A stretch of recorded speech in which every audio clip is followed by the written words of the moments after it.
Hi అండి, welcome to miss అమ్మ చెప్పే కథలు. ఇప్పుడు మీరు వినబోతున్న కథ వంటల రాణి.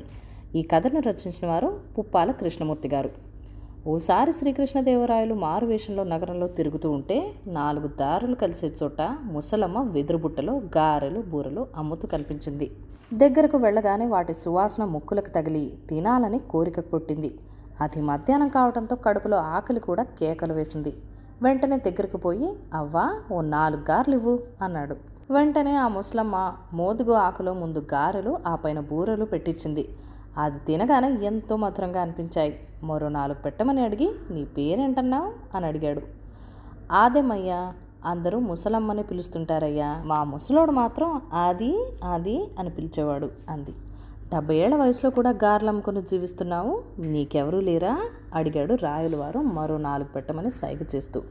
ఆకులో మరుగు 4 పెడుతూ, నా భర్త పోయి 4 ఏళ్ళు అయిందయ్యా, పిల్లలు కలగలేదు. ఎవరినైనా తెచ్చి సాక్కుందామంటే మా ముసలోడు ఒప్పుకోలేదు. నాకు నువ్వు, నీకు నేనే పిల్లలం కాదా అనేవాడు. నేను చేసే ఈ గారెలు బూరెలు మినపగారెలు అంటే మా వాడికి మహా ఇష్టం అండి. ఒకనాడు పండగ పూట పరమాన్నం తిని నిద్రలోనే పోయాడయ్యా అంది ముసలమ్మ కంటనీరు పెట్టుకుంటూ. మళ్ళీ ఆకు చాపగానే మరో 4 పెట్టింది.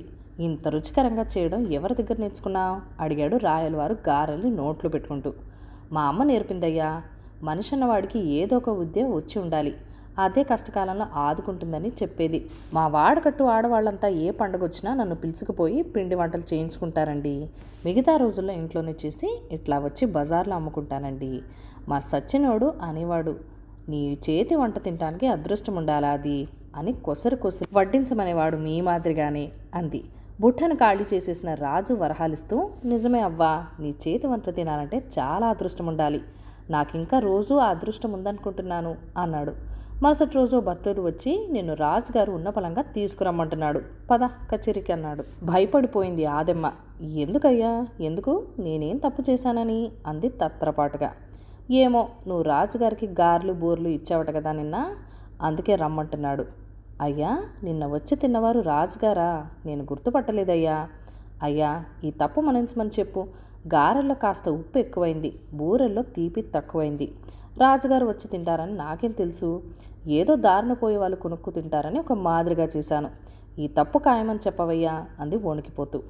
కోపం మీదేం లేడులే, అయినా దిక్కులేని ముసలమ్మవు, నిన్నేమీ అన్నడులే అంటూ భటుడు వెంట పెట్టుకుని తీసుకుపోతూ వెళ్లేసరికి రాజు సింహాసనం మీదున్నాడు. ఆదెమ్మ ఒదిగి నిలబడి ఉంది. దగ్గరకు రమ్మన్నాడు. వణుకుతూ వెళ్ళింది. భయపడకు, నిన్నేమి అనను అని రాజు ధైర్యం చెప్పాడు. ఆదెమ్మను సభకు చూపిస్తూ, ఈమె వయసు 70 సంవత్సరాలు, అయినా ఎంత ఆరోగ్యంగా ఉందో చూడండి. ఎందుకంటే ఈమెకు చుట్ట కాల్చటం, కళ్ళు తాగటం వంటి ఏ దురవలాట్లు లేవు. అంతేకాదు, ఈమె చేతిలో ఒక గొప్ప కళ ఉంది.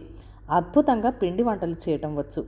ఎంత బాగా చేస్తుందంటే నిన్న ఆమె చేసిన గారెలు బూరెలు మొత్తం నేనే తినేశా. మనిషి అన్నవాడు ఏదో ఒక విద్యలో ప్రావీణ్యం సంపాదించాలని వీళ్ళ అమ్మ చెప్పిన మాట పాటించి వంటలో చాలా చక్కని నైపుణ్యాన్ని సంపాదించింది. ఆ నైపుణ్యమే ఈమెను ఈ సభకు రప్పించేలా చేసింది. ఈమెను చూసి రాజ్యంలో స్త్రీలందరూ నేర్చుకోవాలి అని పరిచయం చేశాడు భుజం పట్టుకుని. ఆదమ్మ కళ్ళ వెంట్ల జలజల నీళ్లు కారాయి. నోటి మాట రాలేదు.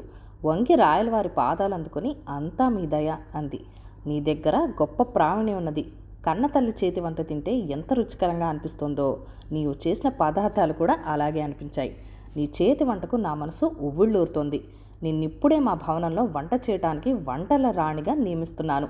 పనిలో పనిగా మా అంతఃపుర స్త్రీలకు కూడా వంట నేర్పు మరి అన్నాడు రాయలు. నా చేతి వంటను మహారాజు మెచ్చుకొని రోజు తింటానంటే నాకు అంతకన్నా అదృష్టమే ఉందయ్యా.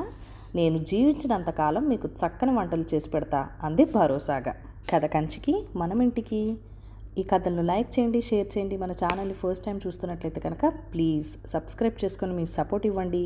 మీ అమూల్యమైన ఫీడ్బ్యాక్ అండ్ సజెషన్స్ నాతో కామెంట్ సెక్షన్లో కూడా షేర్ చేసేయండి. Thank you for watching. Bye bye.